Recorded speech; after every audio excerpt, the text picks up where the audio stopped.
Welcome to the April 29th edition of Vikings Update. Later in the show, we'll talk postseason and a softball conference championship with Coach Ellie Frakker, but we'll start this week asking you to donate blood for the annual Bleed Cardinal Blood Drive. The drive is coming up on Thursday, May 1st. Give blood and get signed up to win some great Viking gear. You can register at bloodhero.com or contact football coach Greg Horner.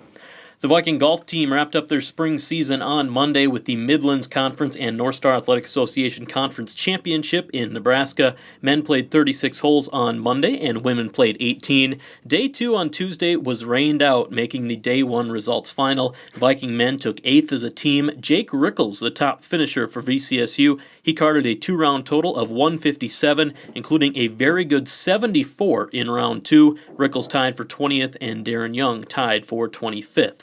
For the Viking women, Haley Christofferson placed 18th. The rain day on Tuesday really caps off a frustrating spring for VCSU, which was only able to play 3 tournaments, 2 of which were shortened due to weather. Viking track and field was on its home track for the first time all year on Saturday when the Alka-Seltz relays were held in Valley City. Vikings had 3 individual men's champions, Malik Jackson in the 1,500 meters, Joshua Avila in the 3,000 meters, and Jordan Oss in men's javelin. Also several second-place finishes, including Philip Ryer, who took second in the 100 and 200-meter dash, and Wayne Engelhard, who was second in the 1,500. Jenna Coughlin had the top women's finish, taking second in the javelin. She was the top American finisher in the event, taking second behind a thrower representing a school in Saskatoon, Canada. Jessica Melland added 2 top 4 finishes, and Monica Madavi took 6th in the 5,000 meters. Track and field continues its outdoor season on Saturday at MSU Moorhead for the Ron Mazans Invite. Viking baseball was back on the field last weekend with a home and away series against Mayville State University. Played the home games on Friday. Vikings lost both 3-2 and 14-3. VCSU led 2-0 in the first game before Mayville scored 3 runs late for the victory. Tough loss for starting pitcher Bryce Vanas, who was dominant through 5 innings. On Saturday, Vikings went to Mayville State. Better outcome, they split a doubleheader.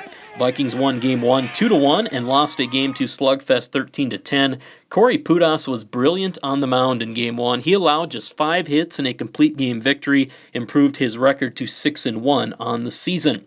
Viking baseball now shifts their focus to the postseason, where they will host the conference tournament.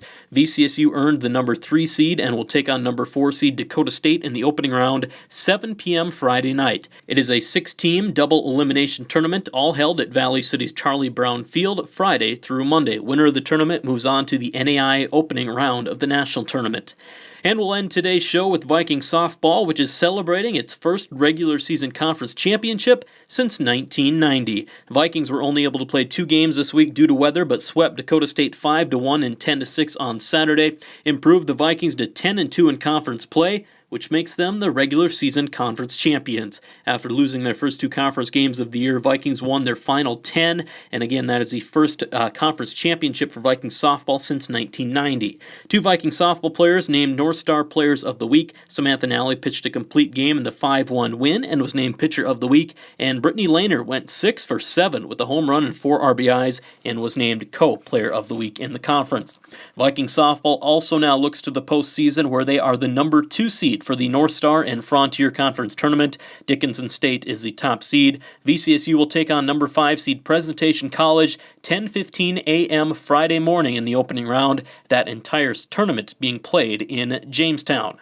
Joined on this week's edition of Vikings Update by head softball coach Ellie Frakker. First off, congratulations, Coach. I think we can officially call you regular season conference champions now with a 10-2 record. Definitely. Thank you very much. Let's talk about that a little bit. I imagine that's a preseason goal you guys have hit, and it's the first conference championship here in softball since 1990. What does that mean? Well, it's funny because most of the girls weren't even alive then, so they're looking at that date as something that's historic almost. So it's exciting. It takes years of hard work to get to this point. So the girls have worked hard and they've definitely earned it. So we're really excited. Kind of a weird situation where Mother Nature forced you guys to cancel your last 4 games. So you couldn't go out and really say, hey, this win wins this conference championship, celebrate on the field. But when we look back, your sweep of Dakota State on Saturday, that's what won you the conference championship.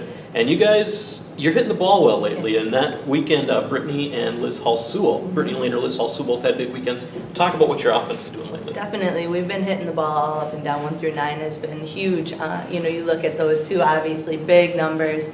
Hitting 500 in conference for Brittany is huge. We can't ask for more than that. Liz coming up clutch with big hits, just hitting the ball solid all the time. But you go all the way down, to Katerina Boychuk, who's our 9 hitter, who in conference is hitting 400. You can't ask for a lot more than that. So things are clicking right now, and it seems to be the right time for that. Liz Hall-Sewell, I think she has 4 or 5 home runs this year. 5, yeah. She hadn't hit one in her career, right? No. Where did that come from? It must be the weight program that we do. Well, the season isn't over. Regular season's done, but you still have kind of the main goal ahead. The postseason tournament, Friday through Sunday in Jamestown. You guys go in as the number 2 seed. Winner of that tournament moves on to the national tournament. So, that tournament going in, what's it going to take to come away with, I think, 5 victories you need to win it? Yep, it's good. This conference this year is wide open. We really have a great opportunity to do some good things. We start off with Presentation, who we know can hit the ball, but we can hit their pitching pretty well. It's not going to be a surprise. So we'll definitely go in with a set focus on what we need to do and move on and hopefully be playing Jamestown or Great Falls in the next round, who, we saw some success against Jamestown. Great Falls we haven't seen yet this year, so that'll be, just have to see what happens. But we've got to get through Presentation first. Ellie Frakker, head coach of Viking softball, regular season conference champions. Congratulations and good luck Friday. Yep. 10:15 over in Jamestown. They take on Presentation in the postseason. Thank you.